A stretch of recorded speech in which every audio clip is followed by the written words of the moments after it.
Hi, I'm Larry Hentz, Director of Commercial Services for the Prince George's County Economic Development Corporation. I'm also the host for Business Spotlight. Today, we're going to meet with J.D. Clark Professional Services and their owner, Tisa. Come on, let's go learn something.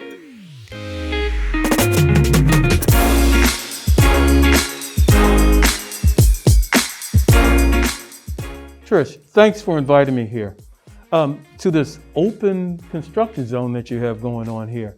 So if it's all right, are we comfortable with taking off our masks? Absolutely. The windows are open, the doors are open. We have full air circulation coming through. Fair enough. So we're good. So it is good to see you. Likewise. It's been a while. Yes. So educate everyone, please. Tell us the history of you in the construction business. Well, it started 14 years ago when the birth of my son. I was at Freddie Mac, and being an executive in corporate America, particularly with Freddie Mac, I had saw a lot of the products being given to homeowners that should not have been. So subprime and seeing that we were about to face something that we had never faced in housing, which was that whole bottom falling out of real estate in 2008. Isn't it amazing how having children can change our perspective on how we view things? Absolutely. And my youngest son in particular, why it was so important was he was just recently diagnosed with a genetic disorder, very rare disorder. Only 20 children in the world have it. And once we found out, life became very different for me because it became more around purpose. It became more around legacy. Yes. And so I reduced the material weakness, went into my senior vice president's office and resigned, all in the same breath. And J.D. Clark Professional Services began. Wow. My first year, I had to wait for non-competes and non-disclosures to expire because I did kind of know what was going to be happening as far as the foreclosures and things. And so when those had expired, I jumped straight into understanding what happens boots on the ground. So I knew what happened 50,000 foot, looking at pools of loans and things of that nature, what happens in default, what happens during a workout, but I didn't know what happened in the actual property. So I suited up, booted up, and I went on every job. So we became a subcontractor for one of the national preservation companies so I could understand what happens. Okay. And so I did a little bit of everything. I did grass cuts, I did trash outs. You learned the business. I learned the business. There was no other way to do it by immersion. Just jump right on in. Wow. And because program and project management is what I do, I just had to learn my resources, learn my schedule, and learn the money. So, all right, so here's what I'm so glad we can do this today, because what I really want to know are two more questions that are really important to me personally, and I believe to the audience too. What is your biggest advantage as a woman-owned construction business? So I think the biggest advantage that I bring to the table is the fact that I use local. Every project from the very beginning. You source it local. I source it local. So even in this project here, the carpenters are local. The electrician is local. The plumber is local. The mechanical is local. Wow. The material is purchased local. Okay. I try to use, no matter where my project is, who's in the community that's available, what's in the community that's available, so that they can have a sense of ownership of what's happening in their community. So it's a true community project. Absolutely. All Absolutely. Right. But I got to ask, this is the one I really want to know. What is your biggest disadvantage as a woman-owned business? What have you found? So I would say being a woman in a male-dominated industry is being taken serious. That would be the biggest obstacle. Really? Yes, because there are still times when I show up to put bids. Wait a minute, I heard that. You said there are still times. There are still times. Okay, come on. There's still times. So I could show up to a pre-bid or show up to a table and they don't know who JD is. They're looking for JD. And so it's funny to me because I'm like, you looking for who? Like, where is JD coming? And I'm like, oh, JD's here. Yeah, JD's here. Wow. And so they try to second guess me. They try to throw me trick questions. They try to question my intelligence. But see, I've touched 4,000 properties in 13 years. Wow. So it's not too much I have not seen in regards. I've taken courses to understand how to read blueprints, how to do takeoffs. I estimate every job personally. I visit every job personally. Every job? Every job. So all those 4,000 properties, I have personally stepped my own foot on. So I know when I'm looking at studs around the building, are they 16 on center? I'm looking and I understand where my junction boxes should be. I can look at a panel and see that there's a problem. So I can look at the plumbing and say, oh, this is the gas line. Why is it running this way when it should be running that way? Yes. So I'm not a master by any means in those specialty trades, but you touch 4,000 properties, you get to know a little something. Hopefully. Just a little something. So what I'm hearing, though, is from you that your biggest obstacle or hurdle has been still to this day, in 2021, you sometimes are swimming upstream against the current. Absolutely. Really? So what I find myself doing is taking courses, meeting with some counterparts that welcome me to the table to learn all that I can learn so I can be better, badder, and then the rest of them. So you got to come strong to play with me. Wait a minute now. So here's what you're telling me. You're telling me that your solution to the fact that there is a current against you from time to time is to work harder. Absolutely. And prepare better. Absolutely. Well, absolutely. Okay. You have to. And clearly, if you've done 4,000 projects, and my next question has to do is, what has been your biggest project so far? I'm curious about that. If you've done 4,000 projects, I can make the assumption that you have to have some level of success. And how many years again? It's been 13 years. 13 years. Yes. So I would say it would be a combination, I think. Most of the affordable housing projects, like the one that we're in now, these are substantial because we're actually doing a full gut and a full build back. Going down to the studs. Going down. We went down to the block. So this went down. Oh my God. Yeah, we went down to the block. Yes. And then all of the studs you see here are all new. These are all new studs you see here. Wow. But I would say the biggest one was when we partnered with the county. We partnered with Housing Initiative Partnership, and we did a facade improvement in Palmer Park, Kentland. So we did 50 houses, owner occupied.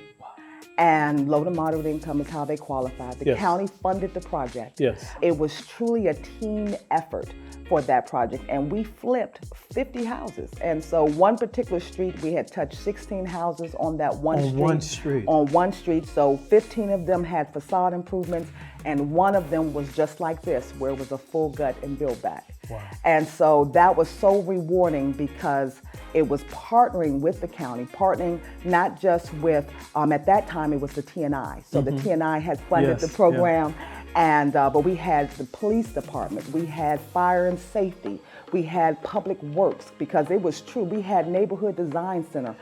It was truly a community. Even Habitat got involved because we started noticing some of these houses had not been touched in 50 plus years. And our scope was so small, we brought in other nonprofit partners to help. Well, listen to what you're saying, Tricia. You said that one thing that's important to you is that you source locally because this is a community concept to you. And, absolutely. And then now you're at this stage where you've reached out to the greater community and have drawn in various government agencies to be part of this greater community.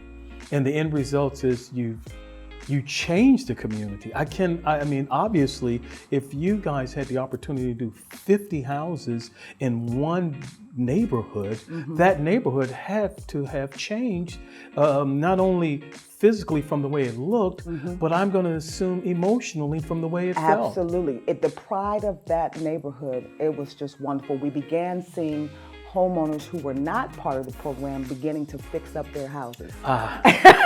I had been invited, and still am invited, to family cookouts. I could go down the street and they have gardens. Come get get you some fresh vegetables. Oh, is that right? They tell me what's happening in their families, what's going on with their children. Yes. And I really feel like I'm part of the community. And even some of You are. even some of the contractors that I've used, my welder, for example, at that time, he was working on the street. And I just went up to him and I said, "Where do you live? Is this your neighborhood?" He said, "Yes." And I said, "Oh, well, I need some welding done. Here's my card. Let me get you onboarded." And so when I got him onboarded, I saw that he didn't have all of his credentials. Whereas a licensed home improvement contractor, that's fine. The law says I can have an unlicensed contractor. But I began to work with him so that he could, in fact, become licensed himself, have all the credentials so that he could, in fact, be doing the right thing while he's out there trying to build wealth for his family. And stay in the community. You've got to take, let's show me around, please. Absolutely, Okay? absolutely. All right. Absolutely. All right.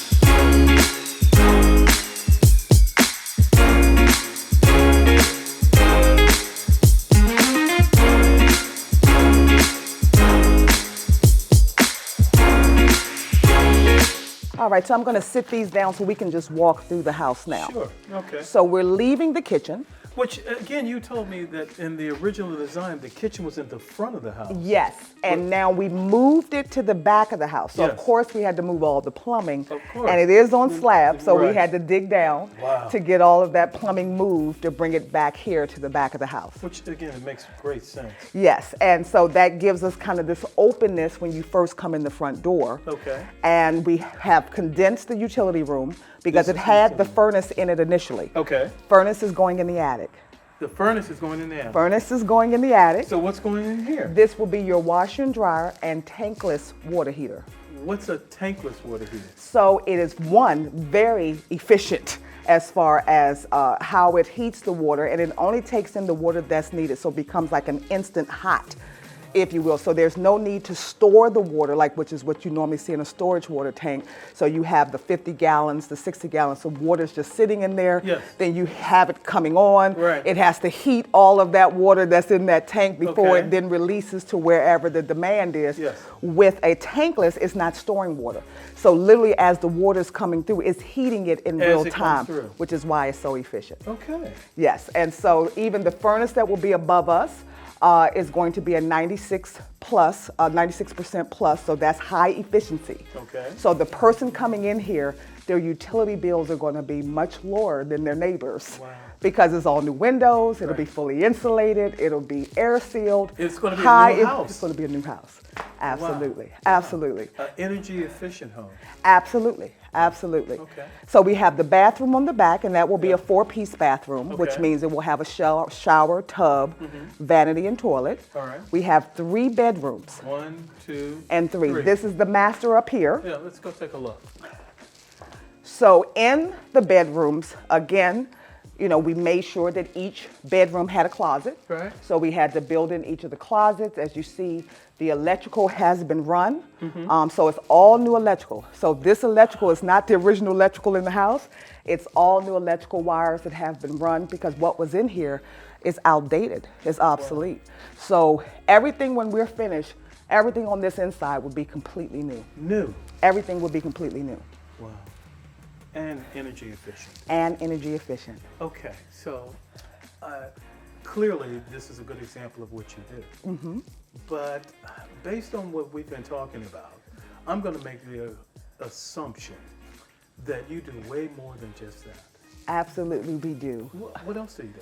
So J.D. Clark Professional Services provides construction services, which is what we're doing here, Yes. primarily to the affordable housing industry, the financial industry, as well as hospitality. So we do commercial, industrial, and residential. Okay. So that's the construction side. All right. In addition to that construction, we provide maintenance. So actually for this particular client, we maintain their properties that are going through construction. So we take care of the grass.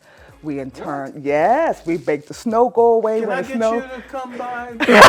I don't deal with regular hairy homeowners, sorry, Larry. Oh, Sorry, I only deal with commercial and okay. commercial clients, commercial and government. Sorry, right. sorry. A business choice, right? Not Yes. just that. Our maintenance side also does snow removal for the county. What? So our trucks that we use for landscaping, we use those same trucks for snow removal. We're a Prince George's County contractor. Again, that makes sense from a business model because in construction, You're not trucks. capable, just certain times of the year, you have the ability to do less work than Absolutely. others. So you have to pivot. Absolutely. So we have that maintenance division, and we also hold the clean lots contract here in the county. Clean lots. So when your neighbor's house goes awry and their grass gets tall or becomes an unsafe place, and they provide notice for you to address, and the owner doesn't, we're one of the contractors that in turn will come help bring it back to compliance on behalf of the county. So we hold that. So that's on our maintenance side. All right. But then we also do consulting. Consulting. Yes, and so our consulting is around anything construction related. Okay. Which would include construction management, where we're not necessarily the GC. If you have a project you need us to oversee, if you need us to provide insight in regards to you developing your project. Yes. So anything along those lines. We also teach. So myself, I'm an adjunct at Prince George's Community College.